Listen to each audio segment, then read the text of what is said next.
안녕하세요, 여러분. 오늘은 건강에 관한 중요한 주제, 바로 담석과 암의 관계에 대해 이야기해 보려고 합니다.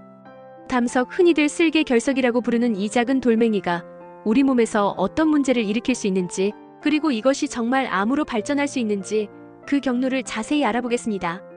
끝까지 보시고 흔한 담석 관리를 어떻게 해야 하는지 알아보세요. 먼저 담석이 뭔지부터 간단히 짚고 넘어가겠습니다. 담석은 간에서 만들어진 담즙이 굳어서 생기는 단단한 덩어리예요. 담즙은 우리가 먹은 음식, 특히 지방을 소화시키는데 중요한 역할을 하죠.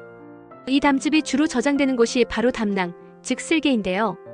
여기서 담즙의 성분이 균형을 잃으면 콜레스테롤이나 담즙산 같은 물질이 뭉쳐서 담석이 만들어집니다. 담석은 크기가 작을 때는 별다른 증상을 일으키지 않을 수도 있지만 크거나 위치에 따라 통증, 염증, 심지어 심각한 합병증을 유발할 수 있습니다. 그렇다면 담석이 암과 어떻게 연결될까요? 담석 자체가 직접적으로 암을 유발한다고 단정할 수는 없지만 여러 연구에 따르면 담석이 있는 사람은 특정 암, 특히 담도암이나 담낭암의 위험이 더 높다고 알려져 있어요.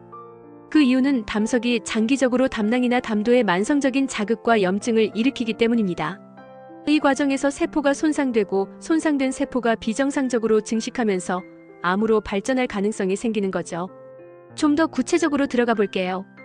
담석이 담낭에 오랫동안 머물면 담낭 내벽에 지속적인 자극을 줍니다.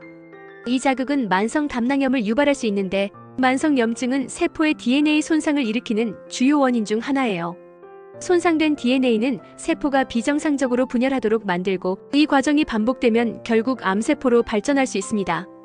특히 담낭암의 경우 담석이 있는 환자의 약 70%에서 90%, 담석이 발견된다는 연구 결과가 있을 정도로 밀접한 연관성이 있어요.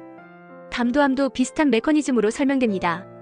담석이 담도를 막거나 자극하면 담즙의 흐름이 방해받고 이로 인해 담도 내벽에 염증이 생길 수 있어요. 이 염증이 장기화되면 담도암으로 이어질 가능성이 높아집니다. 특히 담석이 담도에 끼어서 담즙이 정체되는 담즙 정체 상태는 염증과 세포 손상을 가속화하는 주요 요인이 됩니다. 담석이 있다고 해서 반드시 암에 걸린다는 뜻은 아니에요.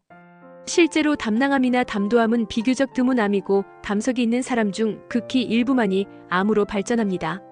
하지만 몇 가지 위험 요인이 있다면 더 주의해야 합니다. 예를 들어 크기가 3cm 이상인 큰 담석, 담낭 벽이 비정상적으로 두꺼워진 경우 또는 만성적인 담낭염 병력이 있는 경우 암 위험이 더 높다고 알려져 있습니다. 또 여성, 고령자, 비만, 당뇨병 환자 또는 가족력이 있는 경우에도 위험이 증가할 수 있어요. 이제 중요한 질문. 담석이 암으로 발전하는 걸 막으려면 어떻게 해야 할까요? 가장 중요한 건 조기 발견과 관리입니다. 담석이 발견되면 증상이 없더라도 정기적인 검진을 통해 상태를 모니터링하는 게 좋아요. 복통, 황달, 소화불량 같은 증상이 있다면 즉시 병원을 찾아 정확한 진단을 받는 게 중요합니다. 초음파나 CT 같은 검사를 통해 담석의 크기와 위치, 담낭의 상태를 확인할 수 있어요. 생활 습관도 큰 역할을 합니다. 균형 잡힌 식단, 특히 지방이 많은 음식을 줄이고 섬유질이 풍부한 음식을 먹는 게 도움이 됩니다. 비만은 담석과 암 위험을 모두 높이므로 체중 관리도 중요하죠. 또 규칙적인 운동은 담즙의 흐름을 원활하게 해서 담석이 생길 가능성을 낮춰줍니다. 마지막으로 담석이 이미 심각한 증상을 일으키거나 암 위험이 높다고 판단되면 담낭 제거 수술을 고려할 수도 있어요. 담낭은 없어도 우리 몸이 정상적으로 기능할 수 있으니 의사와 상의해서 최선의 결정을 내리는 게 중요합니다. 자, 오늘은 담석과 암의 관계에 대해 알아봤습니다.